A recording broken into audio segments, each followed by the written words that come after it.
Bismillahirrahmanirrahim. Assalamualaikum warahmatullahi wabarakatuh.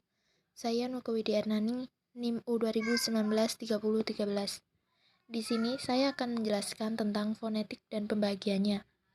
Yang pertama yaitu definisi dari fonetik. Fonetik adalah salah satu cabang linguistik yang mengkaji bunyi bahasa. Ciri dari kajian ini adalah tidak memperdulikan peran suatu bunyi, akankah bunyi itu akan mempengaruhi pemaknaan atau tidak mempengaruhi. Fonetik dan pembagiannya. Yang pertama yaitu fonetik organis atau artikulatoris, merupakan cabang fonetik yang mempelajari mekanisme alat-alat ucap pekerja dalam menghasilkan bunyi ujaran dan bagaimana bunyi-bunyi itu diklasifikasikan. Yang kedua, fonetik akustik, mempelajari bunyi bahasa sebagai peristiwa fisis dan menyelidikinya dari segi frekuensi getaran, amplitudo intensitas, dan timbre. Yang ketiga yaitu fonetik auditoris, mengungkap mekanisme penerimaan bunyi-bunyi bahasa oleh telinga. Perhatian utamanya adalah pada persepsi gelombang-gelombang bunyi oleh telinga pendengar, baik yang berkenaan dengan fisiologi telinga dan alat-alat dengar yang terkait maupun berkenaan dengan psikologi persepsinya. Dari ketiga tipe atau jenis fonetik tersebut, yang dianggap paling berhubungan dengan linguistik atau ilmu bahasa adalah fonetik artikulatoris. Sementara itu, fonetik akustik merupakan interdisiplin antara linguistik dan fisika. Fonetik auditori sendiri lebih banyak didalami dalam dunia medis atau kesehatan. Yang selanjutnya yaitu fonemik.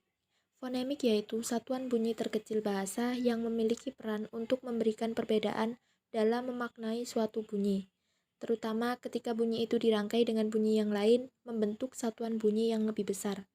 Misalnya, ketika kita menyebutkan bunyi kata tali dan tari, bisa diketahui bahwa unsur pembeda terletak pada bunyi ketiga yaitu L dan R.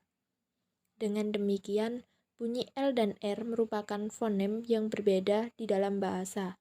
Contoh dalam bahasa Arab sendiri pada pelafalan huruf to dan ta. Definisi bunyi huruf konsonan. Bunyi huruf konsonan adalah bunyi yang dibentuk dengan menghambat arus udara pada sebagian alat bicara. Terdapat artikulasi. Konsonan bersuara adalah konsonan yang dihasilkan dengan bergetarnya pita suara. Konsonan tidak bersuara adalah konsonan yang dihasilkan tanpa bergetarnya pita suara. Definisi bunyi huruf vokal. Bunyi huruf vokal adalah bunyi yang tidak disertai hambatan pada alat bicara. Hambatan hanya terdapat pada pita suara, tidak terdapat artikulasi, semua vokal dihasilkan dengan bergetarnya pita suara. Dengan demikian, semua vokal adalah bunyi suara. Alofon. Alofon adalah varian pelafalan fonem berdasarkan posisi dalam kata dan fon artinya bunyi. Alofon adalah pembedaan realisasi pelafalan fonem karena posisi yang berbeda dalam kata. Perbedaan antara fonem dan alofon. Fonem adalah akustik terkecil yang menyebabkan perubahan makna, sedangkan alofon adalah salah satu bentuk fonemik yang mungkin dari fonem tertentu dan alofon tidak mengubah kepada makna. Terima kasih, mungkin hanya itu yang bisa saya sampaikan, kurang lebihnya mohon maaf. Assalamualaikum warahmatullahi wabarakatuh.